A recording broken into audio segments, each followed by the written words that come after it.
SLBC సొరంగంలో గల్లంతైన వారి కోసం గాలింపు చర్యలు ముమ్మరం చేశారు. గత 20 రోజులుగా టెన్నెల్లో సహాయక చర్యలు కొనసాగుతున్నాయి. హైడ్రాలిక్ పవర్ రోబోతో గల్లంతైన 7గురును గుర్తించేందుకు అధికారులు రంగంలోకి దిగారు. టెన్నెల్లో ప్రమాదం జరిగిన 50 మీటర్ల లోపల ప్రమాదకరంగా ఉండడంతో అక్కడ రోబోట్స్ ను వినియోగిస్తూ ఉన్నారు.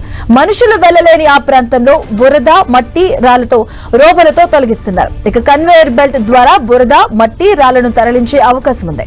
రోబో చేయాల్సిన పనులను 2 కిలోమీటర్ల దూరం నుంచి రోబోటిక్ బృందం ఆపరేటింగ్ చేస్తుంది. అలాగే మరోవైపు అనుమానిత ప్రాంతాలైన D1, D2ల వద్ద అధికారుల పర్యవేక్షణలో తవ్వకాలు జరుగుతూ ఉన్నాయి.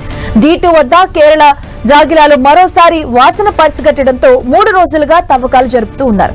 అయితే ఈ ప్రాంతంలో TBM కు సంబంధించిన లోహపు శకలాలు మాత్రమే కనిపించాయి. D1 నుంచి D2 మధ్య TMB కు సంబంధించినటువంటి మెటల్ ప్లాట్ఫామ్ ఉంది. ఇక దాన్ని కత్తిరించి అక్కడ పేరుకుపోయిన శిథిలాలను తొలగిస్తే గల్లంతైన కార్మికుల ఆచూకీ దొరికే అవకాశం ఉందని అధికారులు అంచనాకొచ్చారు.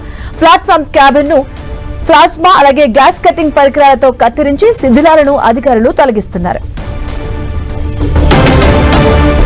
అన్వీ రోబోటిక్ సంస్థకు చెందిన అటానమస్ హైడ్రాలిక్ పవర్ రోబోను నిన్న టెన్నెల్ వద్దకు అధికారులు తెప్పించారు. సంస్థ ప్రతినిధులు సహాయక బృందాలతో కలిసి దాన్ని టెన్నెల్లోని ప్రమాద స్థలానికి తరలించారు. రోబో సహాయంతో బురదతో కూడిన నిక్షేపాలను తొలగించే ప్రయత్నాన్ని చేస్తూ ఉన్నారు.